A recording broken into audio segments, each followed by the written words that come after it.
What up with it? What up with it? Supreme Beats Boxing Talk. It's your boy Cadillac Red. This is History 101 with the OG Kurt Sugar and yours truly Cadillac Red. OG, you here with us, right? Yes, sir. Okay. So the last time we did History 101, it was on the WBC with Mauricio and Jose putting their mouth on everything. You pointed out a little bit about Don King.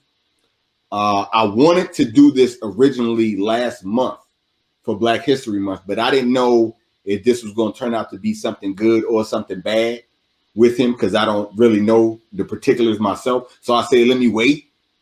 But I want to do this on Don King, and you could definitely answer some questions for me. Who else other than you? So let's start off from the beginning. What was Don King doing before he got into boxing? Don King was what we call the neighborhood alligator. Don King had a numbers runner's business in Cleveland. He was born in Cleveland, August of in the early 30s. He was born, and early on, he made his career running numbers out the basement of his record store. And that's how he made his money. And he had a booming business. And later on, he was tied up with the mob, but he was independent and he had people working for him. And that's how he got started. And I'll tell you more as we go along. Okay. So he's he had a record shop. He had his own record shop.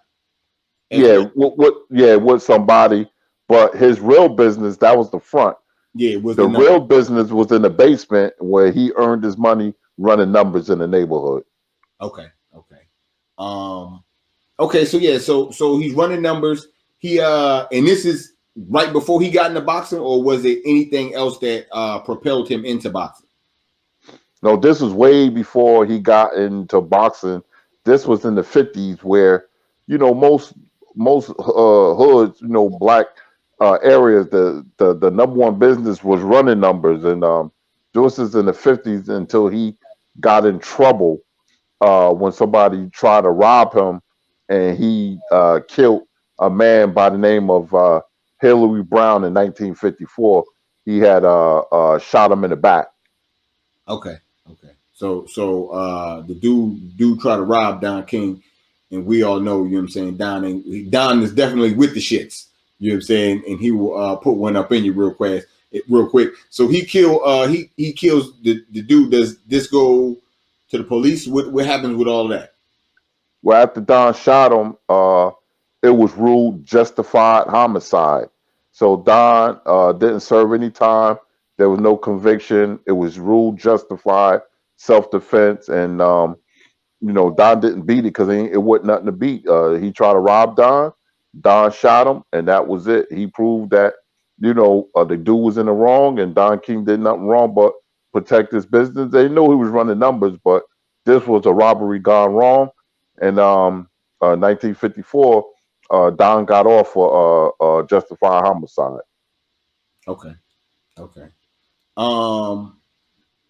Now, what does he do after that? Does the numbers running continue, or is the block too hot for him to do that with the murder? Well, that's interesting. Don kept his numbers running business, but Don became significant and started making a name for himself. So he started to be intertwined with the mob in Cleveland. Like the Green family was a notorious family that was mob connected. Don started becoming mob connected, but he had to fork over some stuff, certain monies in his business, which he didn't like, but he had no choice. Because Don became big, and once you become significant, you know the saying, if you want to play, you got to pay. So Don was forking up money like every week to the mobs, but he was being connected at the same time, and this went on for like about 10, 11 years before Don killed the second man in 1967.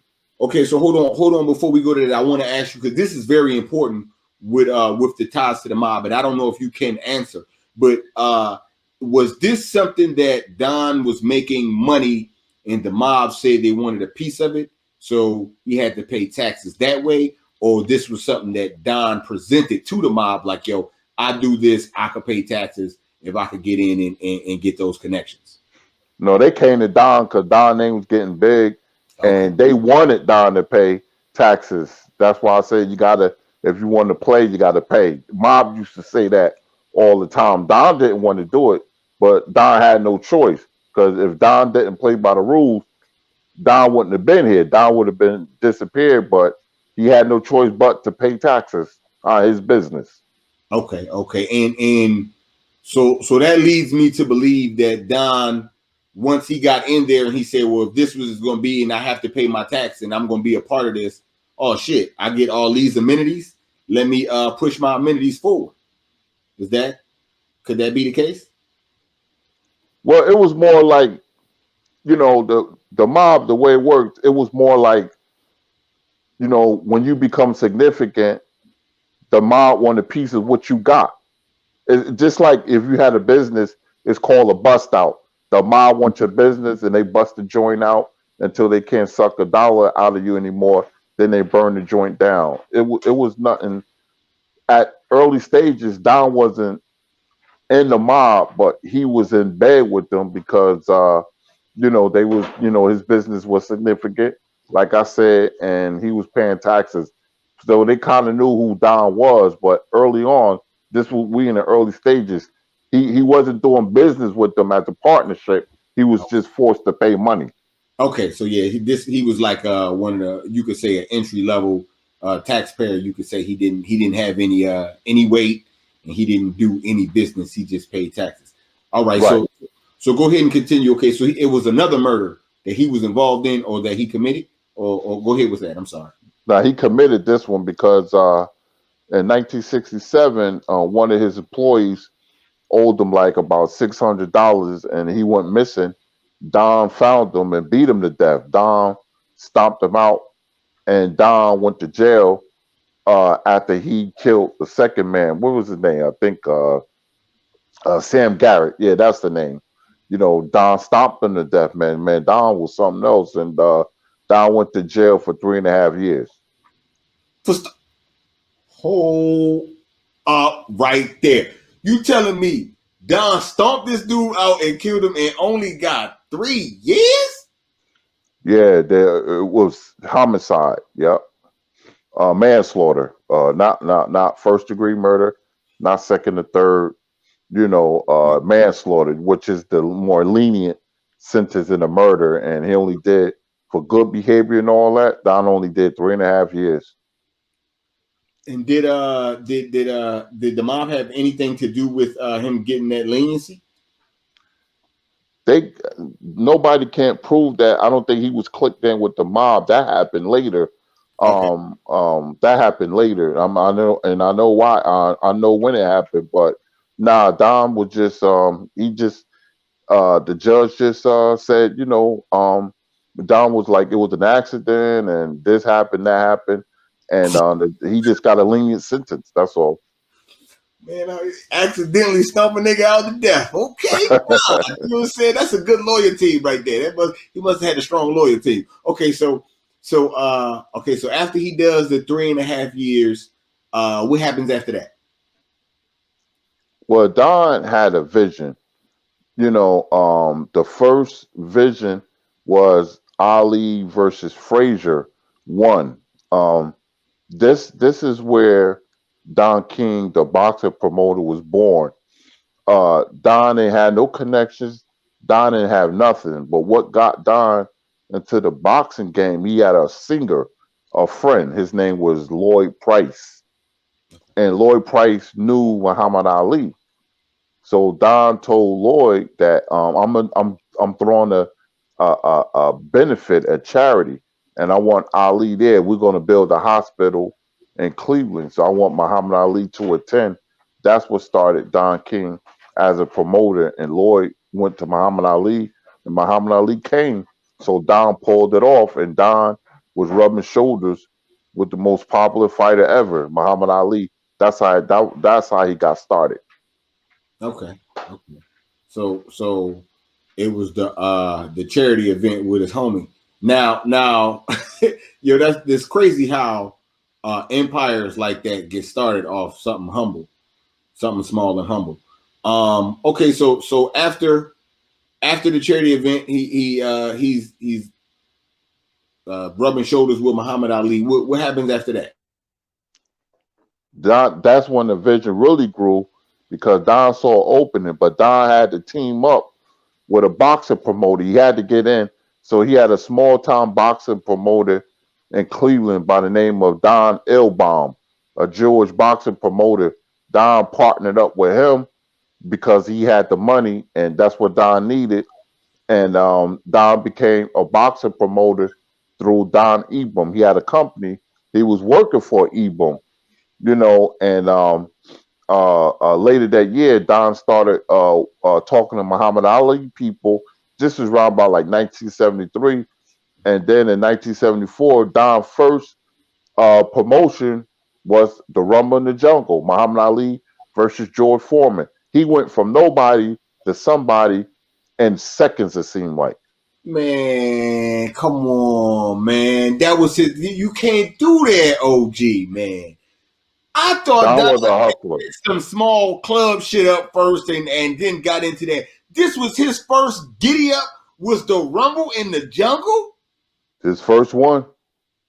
Man, come on, man. This is ridiculous, man. This. So Don got a lot of luck with him. Don just knew how to do it. Don knew it's not what you know, it's who you know. And Don King went from being in jail, having a vision, and hooking up with the right people. He had the right connects, and he was off and running then. Okay. So the Rumble in the Jungle happens. He was just promoting the fight, or did he promote George Foreman, or did he have any of the fighters signed, or how did that work? Yeah, both of the fighters signed. He promised them, Ali, you're gonna get $5 million, and George going to get 3. And then he told George Foreman, you was going to get 5, and Ali was going to get 3.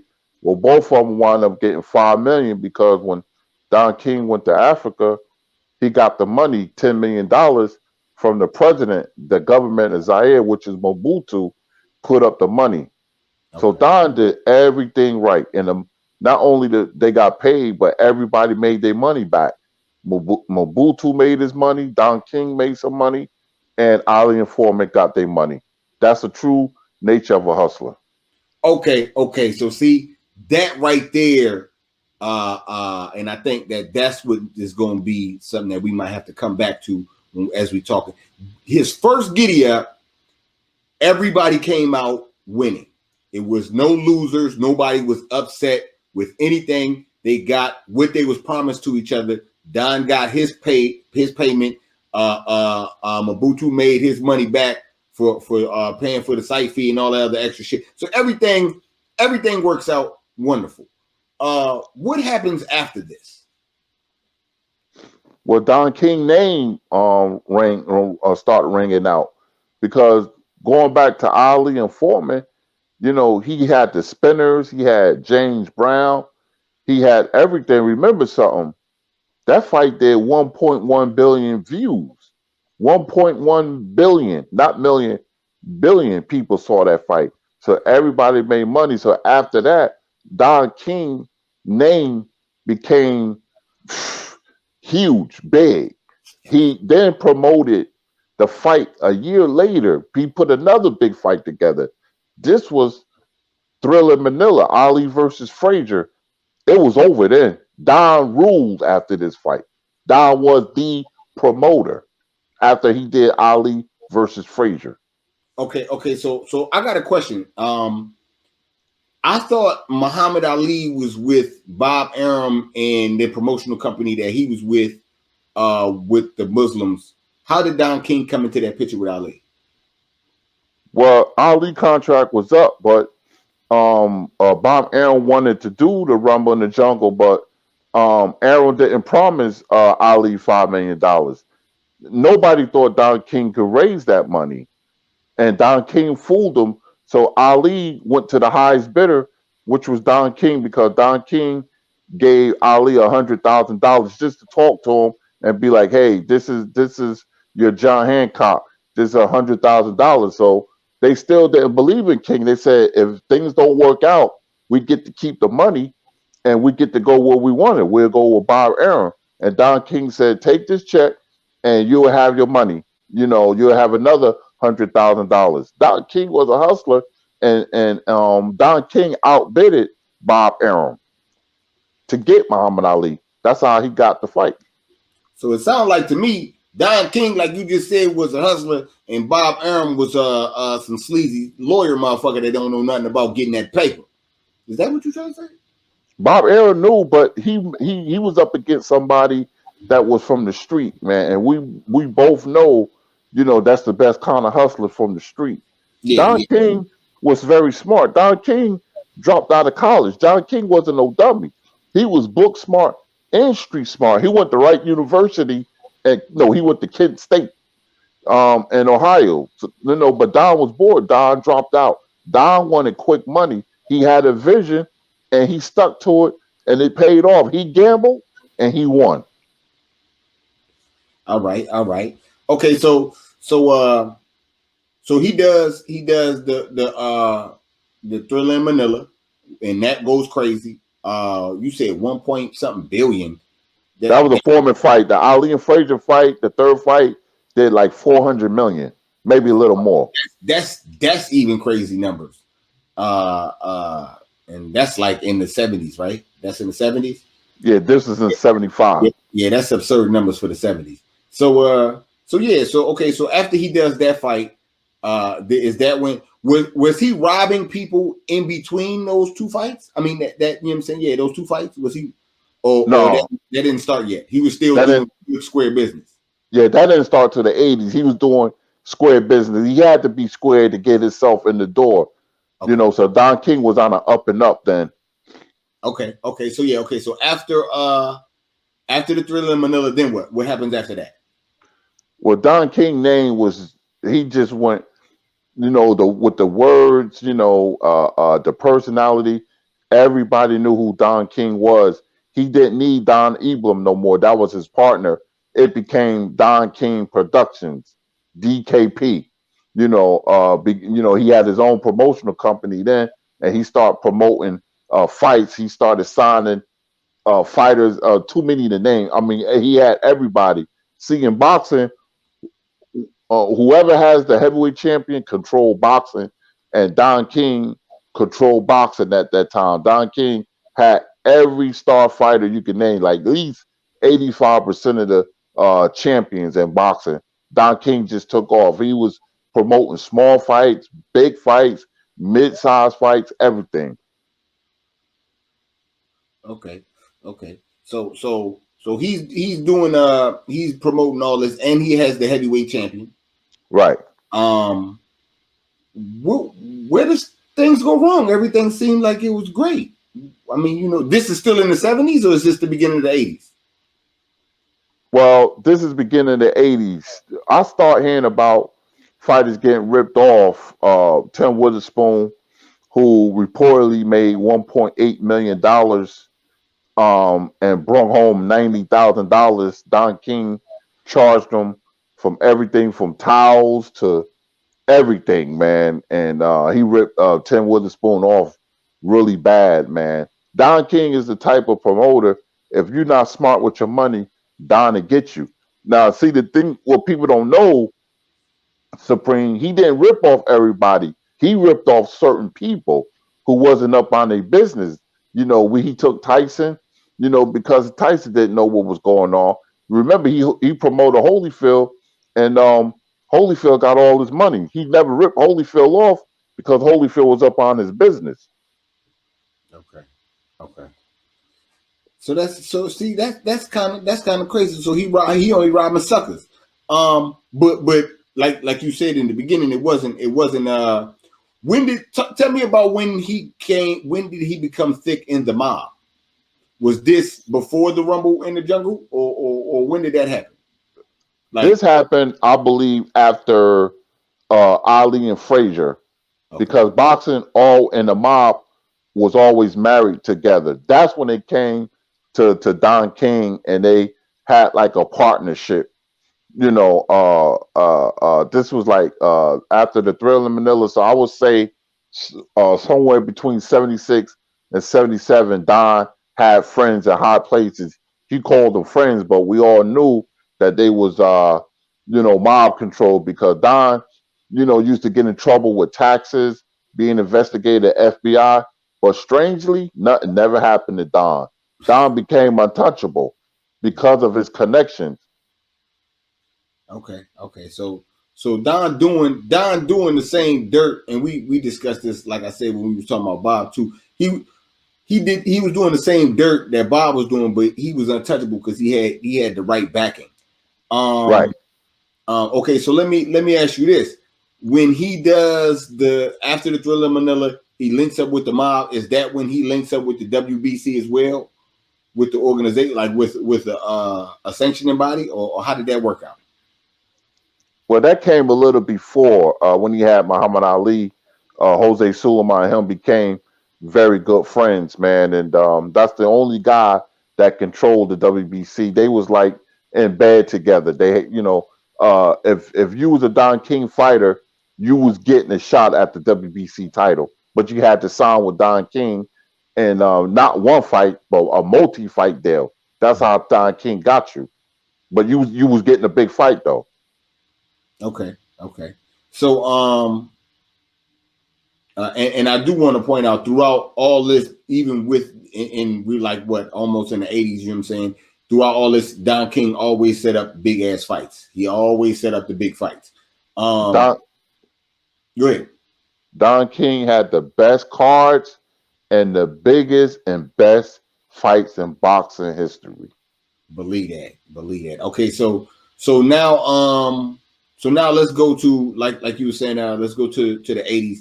Uh, Fighters are starting to get robbed for their money, that because they're not paying attention or whatnot.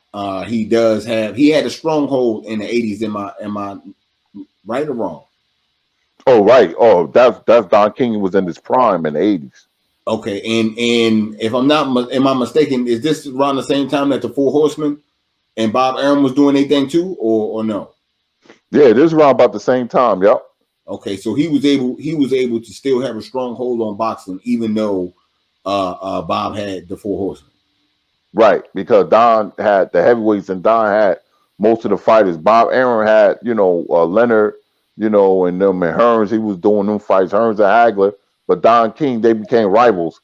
Don King still had more champion, and he had the heavyweight champions. Larry Holmes was a heavyweight champion. Now he wasn't no Muhammad Ali, but like I said, when you have the heavyweight champion, then and all the connections he had. Don was still the promoter. Bob Arum was beyond Don King. Okay, yeah. Okay. So he has a strong hold in the 80s. Like I said, this what makes things go sideways? Is that in the 90s or did it start in the 80s? Now this was in the 90s. Don King was doing good in the 80s. The 90s, because the heavyweight picture started to change. You start seeing a lot of Eastern European fighters. Don King was promoting that Russian heavyweight. I forgot his name. Nikolai Valuev. He started to phase out because there were the American champions. It was Klitschko's era and stuff, and he was promoting overseas. So everybody has their time. Don King time was just coming to an end. That's just the natural progression of life, because he's been on top so long, but there was no good American heavyweights that he had, and without any American heavyweights, that was his bread and butter. But he was doing like small cards in Europe, and then he started to phase out. Okay. Now, to me, and like I said, I didn't follow boxing as strong in those days when he was getting phased out. It seemed to me like people were trying their hardest to phase him out and to try to get him out of the game and say that he was a monster in boxing. Can you speak on that? Yeah, Don was demonized, man. You know, these fighters would do interviews saying Don ripped them off, but Don wasn't doing anything different than any other promoter before him. Don was a black man and he was being demonized. And that's true. Because we all know it. My father used to talk about it that they was gonna one day phase him out. They waited for him to lose power, meaning the fighters that he once had, he didn't have anymore and stuff. And you know, they started to phase him out, but that was on purpose. They wanted Don King out the game. That I can go with. Yep. And I think it's kind of sad because and you pointed out as well throughout the 80s and even when he was getting phased out in the 90s, he was still putting on some of the best cards in boxing. He was still giving big fights to the end. Would you say that? Oh, definitely because I remember one card that stood out was like in '95 where he had four championship rematches, man, on one card. Like he had Julio Cesar Chavez versus Frankie Randall. Then he had Gerald McClellan versus Jillian Jackson, Terry Norris versus Simon Brown, and Azuma Nelson versus Jesse James Leha. That was one of the best cards ever. All on one card. That was a Don King Productions card. Nobody did it like Don, man. I mean, Don Money did his dirt, but so did other promoters. But he had the best cards in boxing history from top to bottom. Okay, okay. So so so yeah, so this happens. He gets demonized. He's halfway out the game. Um, can you speak on what went on after I want to say the 90s, I guess the 2000s up until now?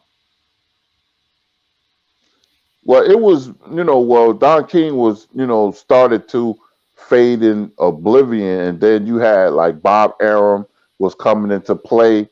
And you had Golden Boy that was coming into play. You had different promotional companies.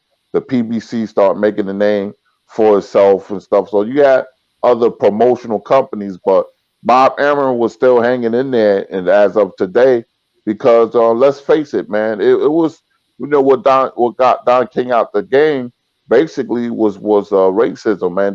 They wanted him gone, but Bob Arum was still there. Bob Arum was no angel because he was being investigated for for payola, meaning he would give the sanctioned bodies money, Mm-hmm. for his fighters will be rated high, and he's still in the game. So if that was Don King, they would have phased him out, but they didn't do that to Bob Arum like they did Don King. Yeah, see, and I think that's the bullshit, you know what I'm saying, that I have with Bob Arum and I be on his neck so motherfucking hard is because Don did the same shit that Bob does and they ostracize and demonize, you know what I'm saying, Don King. Bob gets a fucking stimulus to help him do the bullshit and he still fuck up boxing. And that's my Absolutely. issue.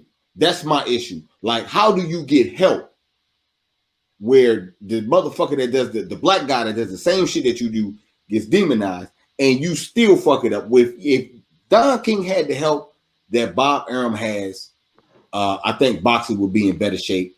And that's what I wanted to talk to you about too. Do you think, first off, do you think that if Don King had the backing that Bob Arum has right now, is boxing in better shape? Absolutely. Don King will put on the best and biggest fights.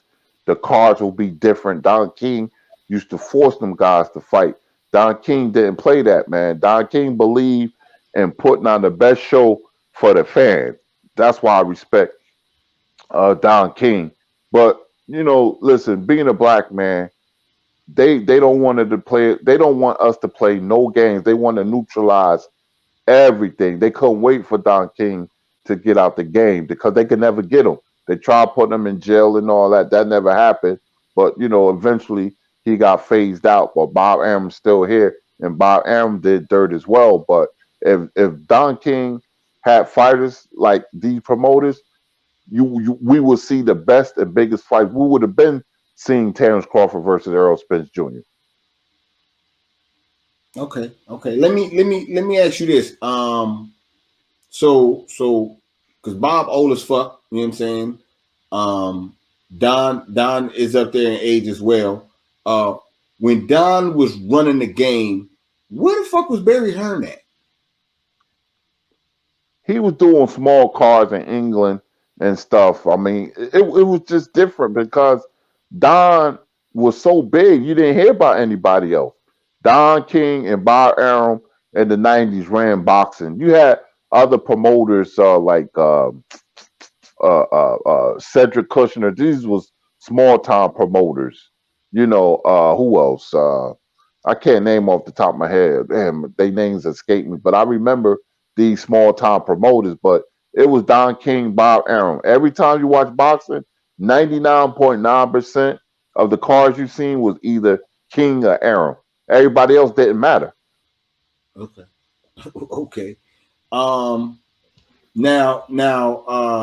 let me ask you this: with all of the bullshit that's been going on with the champ Deontay Wilder and Fury, do you think Wilder would be good with somebody like Don in his camp somewhere? Not necessarily doing a promoter thing or whatnot, but just around him somewhere to make sure that none of the bullshit go on. Do you think that helps him or no? Yeah, because Don King would have told him about the game. A lot of people don't know certain fighters. I just talked to one. He borrowed $80,000 from Don King, and Don King didn't want the money back. Don King just told him to win your next fight. Don't worry about the $80,000. And that's a true story. He told me himself. He said, yeah, Don used to give people money. If you need it, you went to Don would give it to you. Don just wanted you to win. Hell yeah. Hell yeah. I gave you 80,000. I'm about to win 80,000 if you win your fight. That's the money back. If you lose, I'm gonna need my shit. Yep. And he lost, but he never wanted it back. Oh, he lost and he didn't get it back. Oh, that's a real one, man. That's a real Don one. say forget it. Don kept telling him forget it. Yeah, that's But he knew Mike Tyson wasn't on his business, and he finessed Mike Tyson. Like we used to say in the streets in New York, respect the jokes. Yeah. Mike Tyson got joked. Yeah, it'll happen to you. It'll happen to you if you ain't out here. You trying to protect your assets. Take your L and go home. And Mike Tyson wasn't on his business. Yeah. Mike Tyson was a maniac, man. Mike Tyson didn't know nothing about business. When you a walking conglomerate like Tyson was, Tyson got cheated at least about out of 400 million, at least. Tyson was a money machine, but he wasn't on his business. So, hey, I gotta respect the jokes. And let me ask you this one then. I'll throw a curveball at you with this one. If Don doesn't rob those fighters, are we able to get the best fights that we get? Basically saying, did he take the money and put it back in, reinvest back in, or did he take the money and run off with it for himself? Oh, Don King took the money and ran off with it for himself. Oh, he didn't reinvest back into Don King promotion. Nah, Don what's mine is mine. Don is a hustler from the street. A lot of people don't understand those are street politics. You have to understand where Don King is from. Bob Arum is a hustler too. He comes from that, New York, community where, he's taught by book to outsmart you. That's how Bob Arum is. Don is from the street. They're different, but in a lot of ways they the same. Yeah, absolutely. I like to say you getting pushed either way, but Bob gonna push the pin, and Don's gonna really fucking put hands on you and push you. You know what I'm saying? Exactly. Either way, you're gonna get pushed. You know because when Bob Arum be talking in circles, I know what he's gonna say before he said I interviewed him twice. I said, here you go with that job talk. I see it coming. He got a glass forehead. I can see right through him and stuff. He from that old school Meyer Lansky type of school. That's where Bob Arum is from. You be with the Jew gangsters and all that. King is from the street. Okay. Well, Don King is putting on shows to this day. He just had a fight with Trevor Bryant on the internet. I believe it was like $15, $20 or something like that. I don't know if it did good, if it sold real well. It seems to me like he's like the outside world would say he's a laughing stock. Um, Meanwhile, like I said, Bob is fucking up boxing and no nobody seem to want to laugh at him. Uh, it's crazy. Do you think Don King back on top or somewhere around the top is what the game needs? Absolutely, man. Like I said, they could talk about Don King till the cows come home. But like I said, I know a lot of promoters that rip people off. He ain't the only one, but because the color of his skin, he's been demonized. But Don never cared. Don did what he wanted to do when he wanted to do it. And that I respect. I will always have respect for Don King. If you ain't about your business, then you deserve to be robbed. That's kind of cold, Supreme, but I'm Yeah, from that school. I was that's taught that. crazy. I'm That's from that school. You yeah. know, You gotta protect yourself. You got to. exactly, exactly. If Don King ain't gonna rob nobody who was about their business and who got people looking after their money, he ain't gonna do it. He didn't rob everybody, like the media say. He robbed certain people, but you know, Don King is who he is. You got to know, Don King. People know about Don King. That was Mike Tyson's fault. Not watching his money. But if Don King was still promoted, boxing would be 10 times better, at least. Did I don't know if I asked you this. Bob robbed Muhammad Ali, didn't he? He tried to rob Muhammad Ali. Now, there's been rumors that Muhammad Ali got his money. Muhammad Ali got his money, but Oh, people saying he should have got more. But I didn't hear anything. He robbed. He didn't rob Larry Holmes when Larry Holmes first started out. He didn't give Larry Holmes what Larry Holmes wanted. But he didn't rob him though. okay, okay. Now I just was asking. I was wondering because it's controversy with that great, and just like how it is with Don and Mike Tyson. And, Mike's a great. So I was just wondering the difference between the two. But at the same time, Mike was irresponsible with life at that point in his life. You know what I'm saying? He was just irresponsible all the way around. So you can't blame Don. You got to kind of like look at Mike, like, yo, he was doing all kind of wild ass shit. So I mean, I understand, but at the same time, Don was helping him make all that money. Don kept him everywhere. He was a hot topic because of Don and his promotion game. Um, the fight that you said, the Thriller in Manila had how many billion? You said 1.6 Now that was Foreman. It did like 400 million. in the Rumble in the Jungle. Okay, so is that the highest view boxing to date or something Yeah, else? Ali. No, Ali and Yeah, Ali and Foreman was the highest view ever, 1.1 billion. And he did it off his first rip. That shit is crazy to me. It is. Crazy It to me. is. That shit is crazy. That shit is crazy.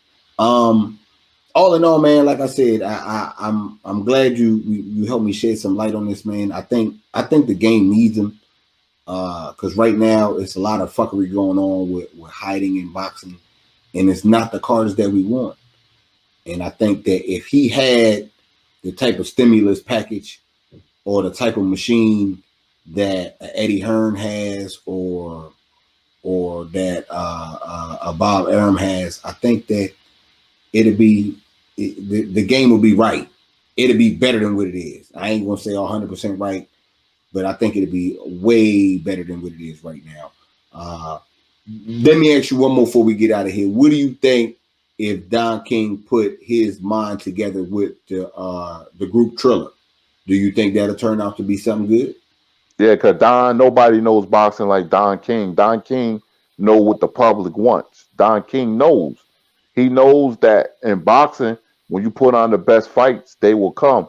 But there will never be another Don King. That's my prediction. It's the progression of life, Supreme, man. When things are so good and they're gone forever. We would never see another Earth, Wind, and Fire. We would never see another Osley Brothers. We would never see another Marvin Gaye or Stevie Wonder. We'll never see an era like Sugar Ray Leonard and Tommy Hearns. That's when boxing was beautiful. Those days is gone. I have no faith if they ain't coming back. it's going to be more garbage, and we have people like Jake Paul and all that, man. Boxing is trash, and people make videos. Oh, they're gonna fight. We ain't gonna get none of those fights. The Devin Haney's and the Ryan Garcias. We might get one if we lucky.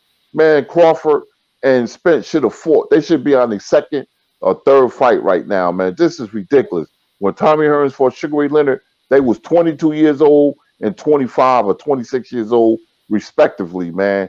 And we ain't getting these fights, man. It's a damn shame, but those days is gone. I tell everybody, Kirk, man, will we ever see them days again? I'm like, nah, I'll say real fast. Them days is gone, and they gone forever. I mean, I don't want to agree with you. I want to say you lying, but it's the truth. It's the truth. You know what I'm saying? I want to say I'm lying, but I know that, I understand life. Things come in circles. Things when, like I said, it's just seem like when things are good or great, once they're gone forever. I don't even recognize these fighters. They ducking. Charlo talking about I'm lying. He acting like a kitten. He act like he shook. Or the David Benavidez, man. I came up in the era when you had Aaron Pryor, Matthew Saad Muhammad, Marvin Hagler, and it has nothing to do with fighters. These were alpha male men. These were men, man. I grew up, with my father, when I had a cold, my father gave me corn liquor. My father taught me how to shoot a gun. My father did all that. He was teaching me, Supreme, to be a man. That's what he was doing. I didn't know at the time. I thought it was fun. But he was teaching me how to be a man. Yeah. And these days, man, they ain't no men no more. You got beta males. There ain't no more alpha males out there. That's true. That's true. Ain't no more Aaron Pryor's out there. That man loved to fight. Matthew Saad Muhammad. Ain't it? Them days is gone. They gone. Yeah, man. I don't know. I'ma still have hope. One day they get it right, but like I said, man, it's just. I know the heyday, you ain't gonna touch that, but as far as where it's at, it could get better. I got to get in a little bit better, hopefully. Listen, when Ali used to be in the FOI uniform saying message to the black man, that was beautiful, man. That man instilled pride and the whole people. He took a whole race and put it on his shoulders. That was a man. That man said what he wanted to say when he wanted to say it. That's why he's so important to us. Some days is gone. Yeah, I mean, it was close. They tried to snatch it away. See, nowadays, I don't know, man. That is true though. That is true. And if we get down back, on top, or not even necessarily on top, but in the running again, I think we're gonna be good. I think it'll be in better shape, man. You know what I'm saying? So I'm glad you came in and shared knowledge on this. I was one to say that I do fuck with Don. I think Don King should be back in the game. You know what I'm saying? And be a major player in the game right now. Yeah, and I guess you confirmed that for me.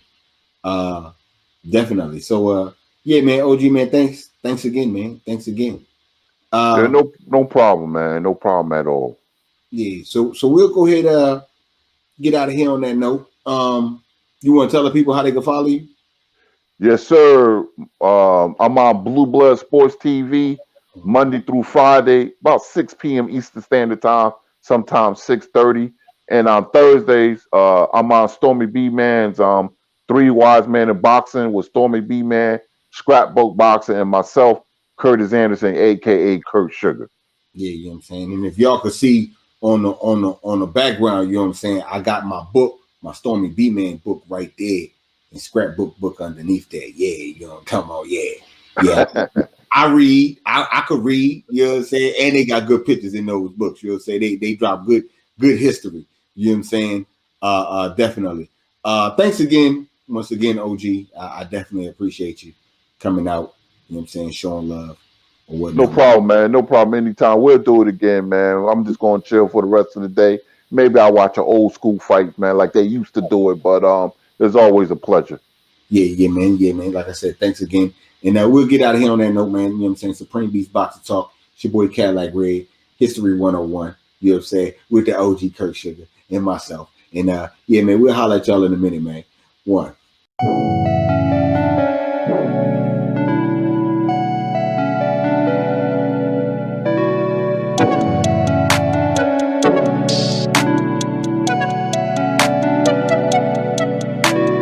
Lately, all I do is hit the door just like a target. I get this money, I be flossing. I got the ambitions of a boss, yeah. If you ain't talking that money, we ain't talking. Awesome, awesome, I'm so fucking awesome. I got so much money, man, I swear that I can toss them. We ballin', ballin', I be fucking ballin'. Thinking about the days he used to ball for this. I remember Papa told me I'll forever prosper. Whipping up the room and I ain't talking about no pasta. Used to sit and ponder how to get that on my roster. Proper, I think I might need a Kevin Costner. Pull it to the bank like hello. Okay, go. Okay, go. Okay, go. Okay, go. I got two cups and they twins. I got two bad bitches, they sin. Yeah. I got water and it gotta go splash. I got car and it gotta drive fast. That's my slime, yeah. That's my slime. Yeah, we really rock on the block all the time. Yeah. That beat, ayy.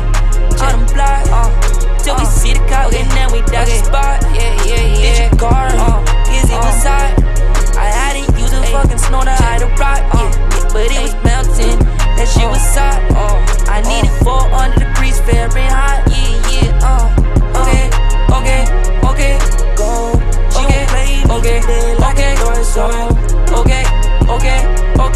go, okay, go, slow,